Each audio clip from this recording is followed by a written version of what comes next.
Hello friends, welcome to our channel maths XYZ।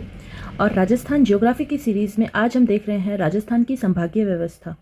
जब राजस्थान का एकीकरण संपन्न हुआ था 1 नवंबर 1956 को, तब राजस्थान में सिर्फ 5 संभाग प्रेजेंट थे। एकीकरण के समय कितने संभाग थे? 5 संभाग। लेकिन आधुनिक राजस्थान में, आज के टाइम में राजस्थान में कितने संभाग है? देखिए, फर्स्ट उत्तरी संभाग, ये कौन सा है? फर्स्ट उत्तरी संभाग, जो कि हमारा है बीकानेर संभाग। उत्तरी संभाग कौन सा है? बीकानेर संभाग।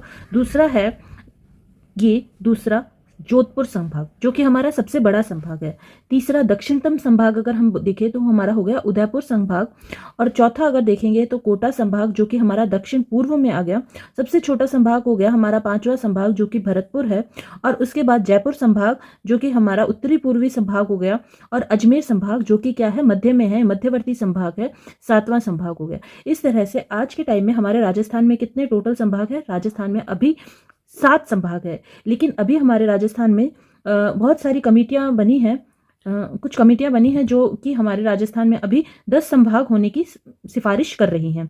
तो लेट्स सी, आगे देखते हैं। जैसे ही ऐसा कुछ होगा तो यहाँ पे ये थोड़ा सा चेंज हो जाएगा। लेकिन अभी के लिए हमारे राजस्थान में 7 संभाग है। तो इसमें स्पेशली देखने की बात है कि हमारा सबसे छोटा संभाग जो रहेगा वो होगा भरतपुर संभाग। ये हमारा सबसे नवीनतम संभाग भी है और सबसे छोटा संभाग भी है। उसके बाद सबसे बड़ा संभाग, जैसा कि आपको दिखाई दे रहा है साफ साफ, कि जोधपुर संभाग जो है सबसे बड़ा संभाग है। जोधपुर के और उदयपुर के अंदर कितने जिले आते हैं? 6 जिले आते हैं। जोधपुर के अंदर भी 6 जिले आते हैं। इस तरह से अजमेर संभाग जो है हमारा मध्यवर्ती संभाग हो गया। और ये जो संभाग है दक्षिणी पूर्वी संभाग, इस वाले क्षेत्र को, ये वाला जो दिख रहा है, ये वाला संभाग जो है दक्षिणी पूर्वी संभाग, इसको हम कहते हैं हाड़ौती क्षेत्र। इसको हम क्या बोलते हैं? हाड़ौती क्षेत्र। ठीक है। और ये वाला जो भाग आता है, ये सबसे नीचे दक्षिणतम भाग, मैंने आपको पढ़ाया था। आप बताइए, ये बांसवाड़ा डूंगरपुर वाला जो इलाका है, ये क्या कहलाता है? ये कहलाता है वागड़ क्षेत्र। आप प्लीज पीछे वाला भी रिवाइज करते हुए चलिए। ये वाला जो क्षेत्र है, ये कौन सा क्षेत्र है? शेखावाटी क्षेत्र। यह इसको तोरावाटी, यहाँ पे तोरावाटी भाषा बोली जाती है, तो इसलिए इसे तोरावाटी क्षेत्र भी कहते हैं। और ये वाला जो क्षेत्र है, ये मेवात क्षेत्र जो है, ये वाला क्षेत्र मेवात क्षेत्र कहा जाएगा। ये वाला जो है पूरा मरुस्थलीय भाग है। और ये वाला जो प्रदेश कहलाता था हमारा पहले जांगल प्रदेश। ठीक है। और ये जयपुर वाले भाग में ही एक सांभर वाला जो इलाका आएगा, उसको पहले सपादलक्स बोला जाता था। और ये जो उदयपुर वाला भाग है, यहाँ पे कौन सा जनपद था? शिवी जनपद। पुराना नाम मेवात और सिवी जनपद इसका नाम मिलता है। तो चलिए, हम संभागीय व्यवस्था देख रहे थे। तो हमारे राजस्थान में मोटे मोटे तौर पे कितने संभाग हैं? 7 संभाग हैं। और इन्हीं के अंदर कौन से जिले हैं, इन्हीं को आगे हम डिटेल में देखते हैं। तो ये जो यहाँ से क्वेश्चन बनेगा, तो इस वाले मैप से आपके क्वेश्चन बन जाएगा कि सबसे बड़ा संभाग कौन सा है, सबसे छोटा संभाग कौन सा है, मध्यवर्ती कौन सा है, उत्तरी संभाग, दक्षिणी संभाग, और ये आपको थोड़ा सा ध्यान में रखना है। उसके बाद हम देखते हैं राजस्थान की संभागीय व्यवस्था। तो 1 नवंबर 1956 को राज्य में पुनर्गठन करने के बाद अजमेर मेरवाड़ा क्षेत्र को राजस्थान में मिला दिया गया। और उस समय राज्य में सिर्फ कितने संभाग थे? 5 संभाग थे। उस समय राजस्थान में 5 संभाग में विभक्त किया गया था। ठीक है। तो 1 नवंबर 1956 में जब राज्य का पुनर्गठन हुआ था, अजमेर मेरवाड़ा क्षेत्र को राजस्थान में मिलाया गया था लास्ट में एकीकरण के समय। और उस समय राज्य में कितने संभाग थे? 5 संभाग थे। अप्रैल 1962 में तत्कालीन मुख्यमंत्री मोहनलाल सुखाड़िया, ये बहुत इंपॉर्टेंट क्वेश्चन बनता है, यहाँ से क्वेश्चन आने की संभावना बहुत ज्यादा है। अप्रैल 1962 में कौन थे मुख्यमंत्री? क्वेश्चन ये भी पूछ लेगा कि उस समय मुख्यमंत्री कौन थे। तो उस समय मुख्यमंत्री थे मोहनलाल सुखाड़िया, क्योंकि जब भी कोई बड़ी घटना होती है उस समय तत्कालीन मुख्यमंत्री या तत्कालीन हमारे ये राज्यपाल कौन थे, इसका ध्यान रखना जरूरी होता है। क्योंकि आपको ये नहीं पूछेगा कि किसने संभागीय व्यवस्था समाप्त कर दी, क्योंकि जो संभागीय व्यवस्था समाप्त कर रहा है उसको बहुत से बच्चों को ध्यान रहेगा कि यहाँ पे संभागीय व्यवस्था किसने समाप्त की थी? मोहनलाल सुखाड़िया ने समाप्त की थी। लेकिन बहुत बार एग्जामिनर स्मार्ट वे में पूछता है, तो ऐसे पूछता है कि 1962 में मुख्यमंत्री कौन था। तो आपने अगर इसको अच्छे से पढ़ा है तो आप बता पाएंगे कि क्योंकि इस समय संभागीय व्यवस्था को समाप्त किया गया था और इस समय मुख्यमंत्री थे हमारे मोहनलाल सुखाड़िया। और 26 जनवरी 1987 को हरिदेव जोशी, इन्होंने संभागीय व्यवस्था को पुनः शुरू किया था। और राजस्थान में 6 संभाग बनाए थे, क्योंकि जब संभाग थे तो कितने संभाग थे? 5 संभाग थे। फिर उसके बाद मोहनलाल सुखाड़िया ने संभागीय व्यवस्था समाप्त कर दी थी। फिर 1987 में हरिदेव जोशी जब मुख्यमंत्री बने थे तो उन्होंने संभागीय व्यवस्था को पुनः शुरू किया था, संभागीय व्यवस्था को पुनः शुरू किया और 6 संभाग बनाए। और कितने संभाग बना दिए, 6 संभाग। तो हमारे राजस्थान में 6 संभाग कब बन गए, 26 जनवरी 1987 को। तो कौन कौन से बने, जयपुर, अजमेर, जोधपुर, कोटा, उदयपुर और बीकानेर। तो ये 6 संभाग बने थे। और जो मैंने आपको बताया था भरतपुर, जो कि हमारा सबसे छोटा संभाग है, वो हमारा नवीनतम संभाग भी है।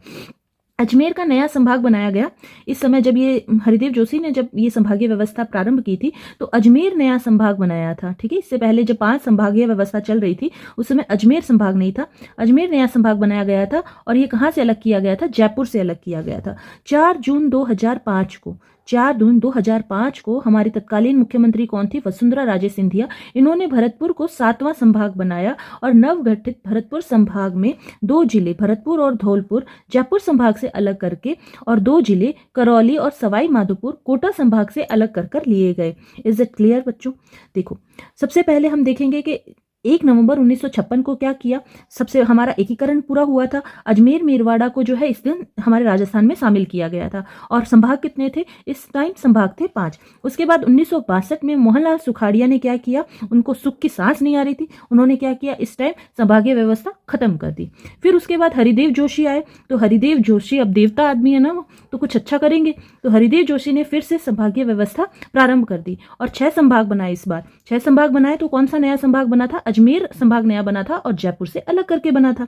उसके बाद 2005 में कौन आई, 2005 में मुख्यमंत्री वसुंधरा राजे बनी और उन्होंने कहा कि एक संभाग और बनाया जाए, और वो कौन सा था, भरतपुर को नया संभाग बनाया। और कहाँ कहाँ से जिले लिए गए, देखो 2 जिले तो लिए गए जयपुर से। कौन कौन से, जयपुर संभाग से 2 जिले लिए गए, जिसमें था भरतपुर और धौलपुर। और 2 जिले लिए गए करौली और सवाई माधोपुर, कौन से संभाग से, कोटा संभाग से। तो एक जयपुर संभाग से 2 जिले उठाए और कोटा संभाग से 2 जिले लिए, और एक नया संभाग बन गया, कौन सा, हमारा भरतपुर संभाग। और ये काम करने वाली जो लेडी थी वो कौन थी, वसुंधरा राजे। तो पहला संभाग हम देखते हैं जोधपुर संभाग के बारे में। जोधपुर संभाग में कितने जिले आते हैं, 6 जिले आते हैं। जोधपुर संभाग में कितने जिले आते हैं, 6 जिले आते हैं, जैसलमेर, बाड़मेर और जोधपुर, पाली, जालोर और सिरोही। याद करने का तरीका, JJJ BSP, जैसलमेर, जोधपुर और जैसलमेर, जोधपुर। अब यहाँ नेक्स्ट जे से जयपुर मत कर देना, ये जालोर है ना, आप जयपुर मत समझ लेना इस चीज का मतलब। जैसलमेर, जोधपुर, जालोर, बाड़मेर, S फॉर सिरोही और पाली। ठीक है, ये 6 जिले जो हैं जोधपुर संभाग में आएंगे। और उसके बाद हम अगर बात करें, इनका क्षेत्रफल याद रखने की इतनी जरूरत नहीं है, बस ये याद रखिए इसमें सबसे बड़ा जिला जो है इस संभाग को रिप्रेजेंट कौन सा जिला कर रहा है, जैसलमेर जिला, जो कि सबसे बड़ा जिला है। और इस संभाग में जनसंख्या की दृष्टि से सबसे बड़ा जिला जोधपुर है। जनसंख्या की दृष्टि से सबसे बड़ा जिला जोधपुर है, लेकिन क्षेत्रफल की दृष्टि से सबसे बड़ा जिला जैसलमेर है। अच्छा, विशेष विवरण क्या है, सबसे बड़ा क्षेत्रफल वाला संभाग है और इसकी दशकीय वृद्धि, सबसे अधिक दशकीय वृद्धि वाला संभाग है, सबसे कम साक्षरता वाला संभाग है, सबसे कम जनसंख्या घनत्व वाला संभाग है, सर्वाधिक अंतर्राष्ट्रीय सीमा रेखा लगने वाला संभाग है। सबसे ज्यादा अंतर्राष्ट्रीय सीमा जैसलमेर से लगती है ना, और बाड़मेर और जैसलमेर दोनों ही इस संभाग में आ रहे हैं, तो यहाँ पे सबसे ज्यादा अंतर्राष्ट्रीय सीमा लग जाती है। सबसे अधिक पशुधन वाला संभाग है और शुष्क और बंजर भूमि वाला संभाग है। ठीक है, तो ये है हमारा जोधपुर संभाग। कितने जिले आ रहे हैं, यहाँ पे आ रहे हैं 6 जिले आ रहे हैं। साथ में कौन कौन से आ रहे हैं, JJJ BSP, इसको बार बार बोलो, JJJ बसपा। और जे से जयपुर नहीं है, जे से जालोर है, तो एक जोधपुर याद रहेगा आपको, जे से जैसलमेर याद रहेगा, तीसरे जे से हमेशा जालोर याद रखना है, बे से बाड़मेर, स से सिरोही और प से पाली। ओके, नेक्स्ट हम देखते हैं हमारा संभाग आता है जयपुर संभाग। जयपुर संभाग की बात करें तो जयपुर संभाग में कितने जिले आ जाते हैं, जयपुर संभाग में हमारे जिले आते हैं 5। सबसे बड़ा जिला कौन सा होएगा, जयपुर होएगा। सबसे बड़ा जिला कौन सा होगा, जयपुर होएगा। और सबसे छोटा जिला इस संभाग में कौन सा होगा, दौसा होगा। इस संभाग में सबसे बड़ा जिला जयपुर, सबसे छोटा जिला दौसा होगा। ठीक है, कितने जिले आ रहे हैं, 5 जिले आ रहे हैं। कौन कौन से आ रहे हैं, जयपुर आ रहा है, अलवर आ रहा है, सीकर आ रहा है, झुंझुनू आ रहा है, दौसा आ रहा है। याद करने की ट्रिक, अजय सीकर से 2 झुंझुने लाना, अजय जय से जयपुर, सीकर से 2 से दौसा याद रखना है, झुंझुने से झुंझुनू याद रखना है, लाना। अजय सीकर से 2 झुंझुने लाना, ये न्यूमोनिक है यहाँ पे याद रखने के लिए। और आप अपने न्यूमोनिक भी बना सकते हैं। अगर आपके पास इससे भी कोई अच्छा बढ़िया न्यूमोनिक है तो आप मुझे शेयर भी कर सकते हैं, ताकि मैं आपके नाम के साथ उसको बता सकूं और हम और अच्छी स्टडी कर सकें। चलिए, तो इसका विशेष विवरण क्या है, यहाँ पे सर्वाधिक जनसंख्या वाला संभाग है, क्योंकि जयपुर में जनसंख्या घनत्व कितना आ जाता है, 565 के करीब है प्रति किलोमीटर, है ना, इतना जनसंख्या घनत्व है प्रति वर्ग मीटर।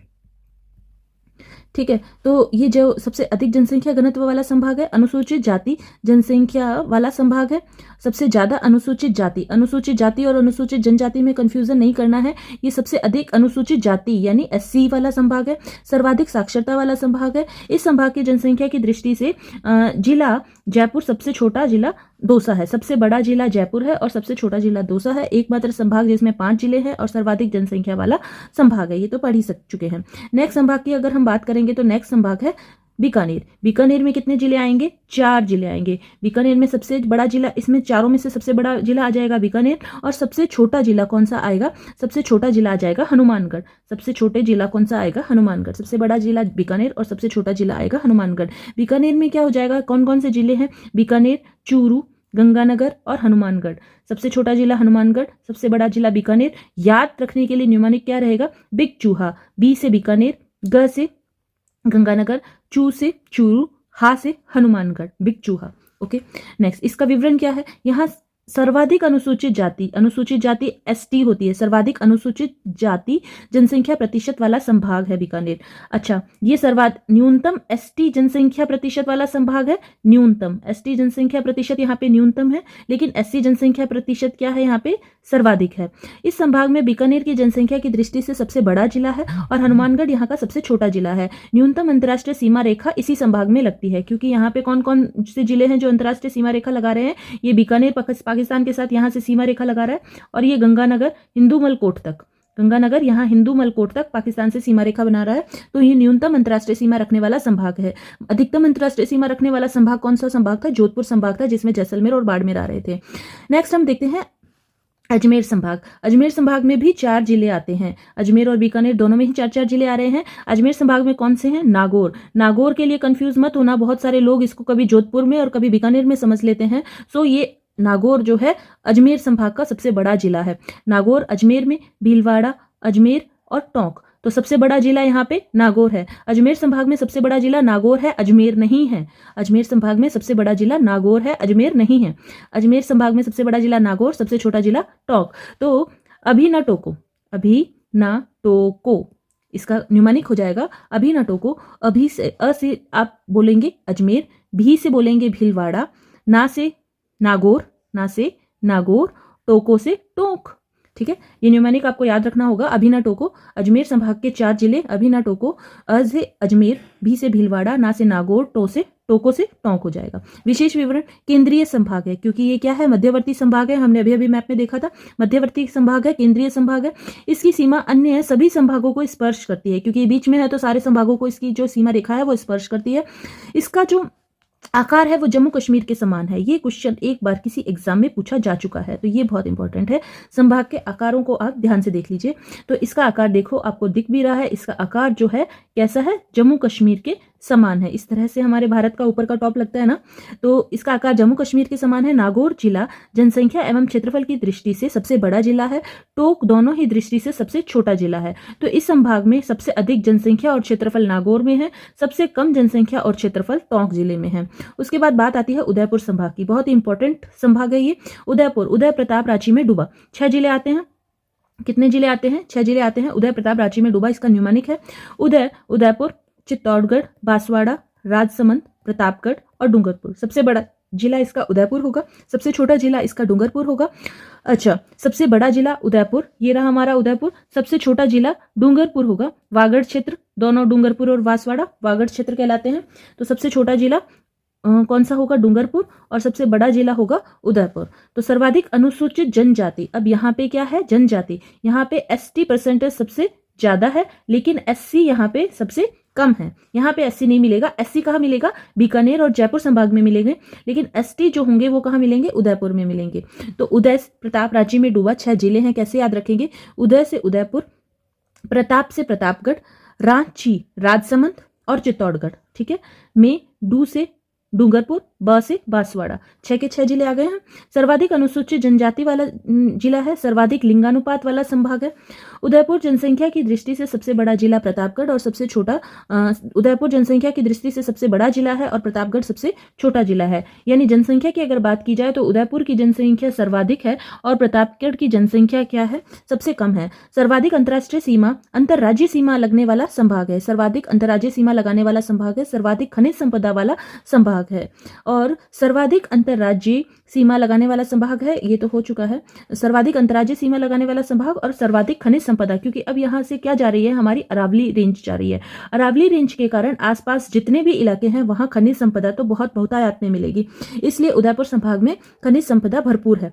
तो बहुत सारी तांबे की खानें, बहुत सारे लोहे की और बहुत सारे टंगस्टन, इवन बांसवाड़ा टंगस्टन में लीलावणी खान है, जो हम टंगस्टन जब भी हम खनिज संपदा पढ़ेंगे तो उसमें हम अच्छे से पढ़ेंगे इस चीज़ को।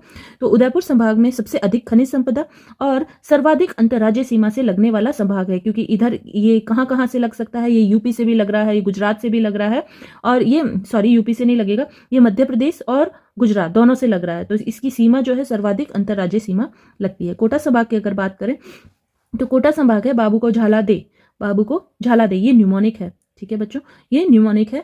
तो इसमें कौन कौन से जिले आ जाएंगे, इसमें भी 4 जिले हैं। और किसमें थे 4 जिले, और इसमें थे 4 जिले, बीकानेर संभाग में 4 जिले थे, अजमेर संभाग में 4 जिले थे, कोटा संभाग में भी 4 जिले हैं, उदयपुर संभाग में 6 जिले थे। तो ये आपको याद रखनी है जिले की संख्या। कई बार एग्जामिनर ऊपर से ही क्वेश्चन पूछ लेता है, जैसे इस संभाग में कितने जिले हैं, और हम उसी का आंसर नहीं कर पाते हैं, तो इसलिए हर एक चीज़ बहुत इंपॉर्टेंट होती है। तो कोटा संभाग में हमारे जिले हैं, सबसे बड़ा जिला बारा, फिर सेकंड झालावाड़, बूंदी, कोटा, तो ये 4 जिले हैं। तो बाबू को झाला दे, बा से बारा, बू से बूंदी, साइलेंट को से कोटा हो जाएगा, साइलेंट नहीं है, झाला से झालावाड़ और दे। ठीक है, तो बाबू को झाला दे, बारा, बूंदी, बा से बारा, बू से बूंदी, को से कोटा और झाला से झालावाड़। तो न्यूनतम जनसंख्या वाला संभाग है, ये कौन सा है, न्यूनतम जनसंख्या वाला संभाग है। सर्वाधिक नदियों वाला संभाग है, कोटा से सर्वाधिक नदियां जाती है। कोटा, अगर कोई जिला पूछे कि सर्वाधिक नदियां किस जिले में है, तो कोटा नाम लेंगे हम, कोटा में सर्वाधिक नदियां हैं। कोटा इस संभाग की जनसंख्या की दृष्टि से सबसे बड़ा जिला है। जनसंख्या की दृष्टि से बात करें, क्योंकि अब जहाँ नदियां अच्छी होंगी वहीं जनसंख्या भी होगी, वहीं इंडस्ट्रियल एरिया भी होगा, तो इसलिए कोटा जनसंख्या की दृष्टि से सबसे बड़ा जिला है यहाँ पे। और बूंदी यहाँ पे जनसंख्या की दृष्टि से सबसे छोटा जिला है, यहाँ जनसंख्या सबसे कम है, यहाँ जनसंख्या सबसे ज्यादा है। नेक्स्ट हम बात करेंगे भरतपुर संभाग की। तो हमारा ये 7वां संभाग है और नवीनतम संभाग है, सबसे नवीनतम संभाग है। आप मुझे कमेंट सेक्शन में बताइए कि ये कौन से सन में बना था, और इस समय तो जब ये बना था तत्कालीन मुख्यमंत्री कौन रहे थे। बीएससी धौलपुर से, इसका न्यूमोनिक क्या रहेगा, बीएससी धौलपुर से। बी से क्या होगा, भरतपुर, एस से सवाई माधोपुर, सी से करौली और धौलपुर। ठीक है, ये 4 जिले हैं, 4 जिले वाला संभाग है। और ये क्या हो जाएगा, बी से भरतपुर, एस से सवाई माधोपुर, सी से करौली और धौलपुर। धौलपुर यहाँ पे सबसे छोटा जिला हो जाएगा, भरतपुर यहाँ से सबसे बड़ा जिला हो जाएगा। भरतपुर और धौलपुर कहाँ से अलग किए गए थे, जयपुर जिले से, जयपुर संभाग से लिए गए थे। करौली और सवाई माधोपुर कोटा संभाग से लिए गए थे, और ये नवीनतम संभाग बनाया गया था। विशेष विवरण क्या है, न्यूनतम क्षेत्रफल वाला संभाग है, सबसे कम लिंगानुपात वाला संभाग है। इस संभाग में जनसंख्या की दृष्टि से सबसे बड़ा जिला कौन सा रहेगा, भरतपुर सबसे बड़ा जिला, जनसंख्या की दृष्टि से जनसंख्या सबसे ज्यादा भरतपुर की संभाग में, और सबसे छोटा जिला धौलपुर रहेगा। 3 राज्यों के साथ इसकी सीमा स्पर्श करती है, उत्तर प्रदेश, मध्य प्रदेश और हरियाणा, क्योंकि यहाँ आधा भरतपुर, यहाँ तक ये हरियाणा की सीमा लगती है, यहाँ से और ये यहाँ तक किसकी सीमा लगेगी, यहाँ तक यूपी की सीमा लगेगी, फिर यहाँ से ये मध्य प्रदेश की सीमा शुरू हो जाती है। ये आपने पहले ही देख लिया है, जब हमने सीमाएं पढ़ी थी उस समय हमने डिटेल में इसको देखा था कि हरियाणा की सीमा यहाँ तक लग जाएगी। तो हरियाणा, यूपी और मध्य प्रदेश, इन तीनों की सीमा जो है इस संभाग से टच होती है। तो आज हमने संभाग देख लिए हैं, तो कल हम नेक्स्ट वीडियो में फिर से नए टॉपिक के साथ मिलेंगे। आप इसी तरह से कंटिन्यू स्टडी करते रहिए। Thank you so much. अगर आप चैनल पे नए हैं तो इसको सब्सक्राइब कर दीजिए, क्योंकि यहाँ टाइम वेस्टिंग बिल्कुल नहीं होता, सिर्फ और सिर्फ पढ़ाई होती है। तो keep studying. Okay, thank you so much.